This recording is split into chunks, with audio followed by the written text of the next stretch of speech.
Olá, meu nome é Isadora Amorim e hoje estarei aqui falando sobre o relato de caso com abordagem de terapia integrativa em quadro de pitiose equina.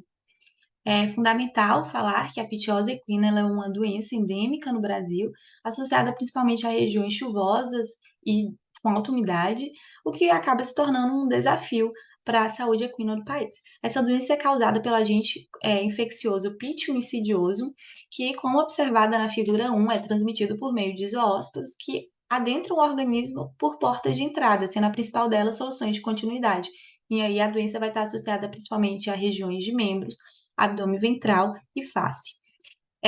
Tem como sintomatologia principal a formação de lesões dermatológicas, granulomatosas, serossanguinolentas, e em quadros mais avançados ocorre a formação de cânceres, que são massas necróticas caseificadas e friáveis.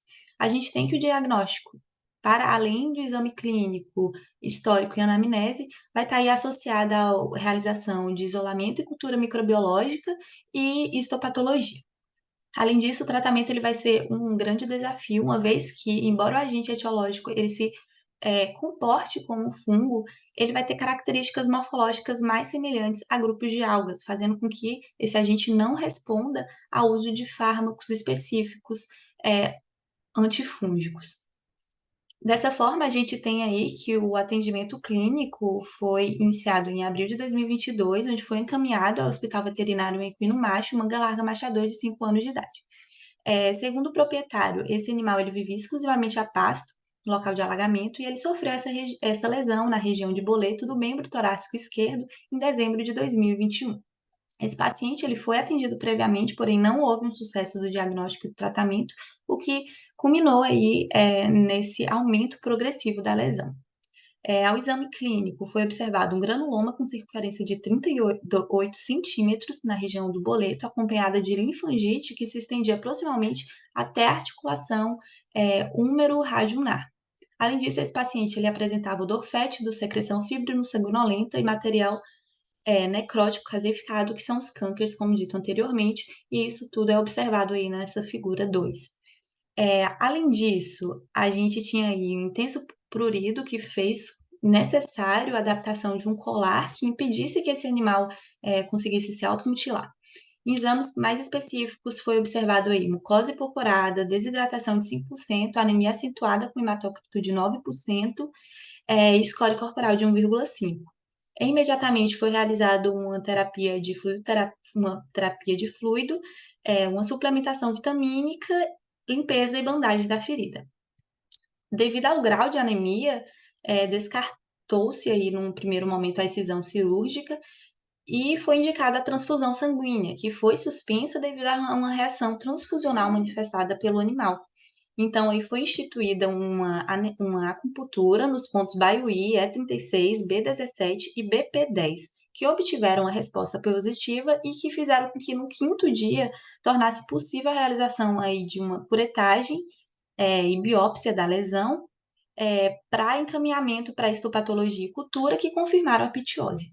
Esse paciente ele ainda teve uma terapêutica aí associada à aplicação de sulfato de cobre nas áreas mais exuberantes, uma limpeza diária da lesão, remoção de tecidos necrosados, aplicação de pomada antibiótica, bandagem compressiva e uso de iodeto de potássio 17 gramas via oral misturado na ração, que é considerado das terapêuticas mais tradicionais para quadros de pitiose.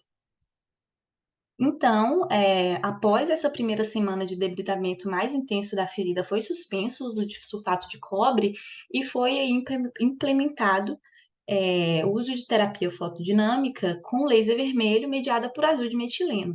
A princípio, foi realizada diariamente e tinha por objetivo aí diminuir essa proliferação microbiana.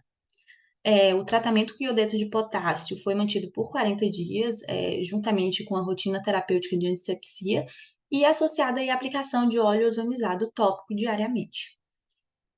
Também foi realizado aí nas semanas consecutivas fotobiomodulação com laser vermelho no leito da ferida e laser infravermelho na região de borda, associado à ozonioterapia por bag em dias alternados. E semanalmente era realizado aí ozonioterapia por via retal com o objetivo aí de melhorar o quadro circulatório e promover uma analgesia.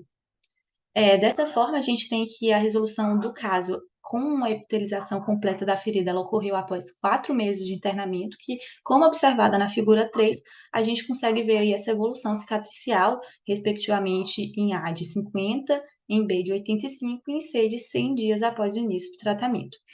As principais considerações a serem feitas é de que esse diagnóstico tardio ela vai fazer com que apresente uma resposta cicatricial muito lenta e vai fazer necessário aí tratamentos diários de longo prazo com altos custos financeiros. E aí, dessa forma, é imprescindível buscar por medidas terapêuticas que acelerem toda essa recuperação do paciente.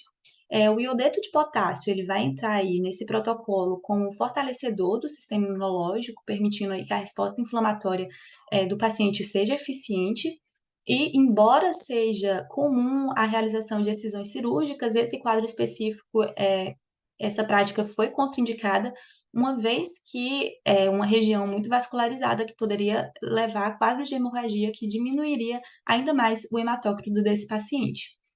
Além disso, as terapias não convencionais utilizadas, elas têm mecanismos de ação diversos, e em conjunto elas obtiveram aí, a ação anti-inflamatória, analgésica e de reparo tecidual.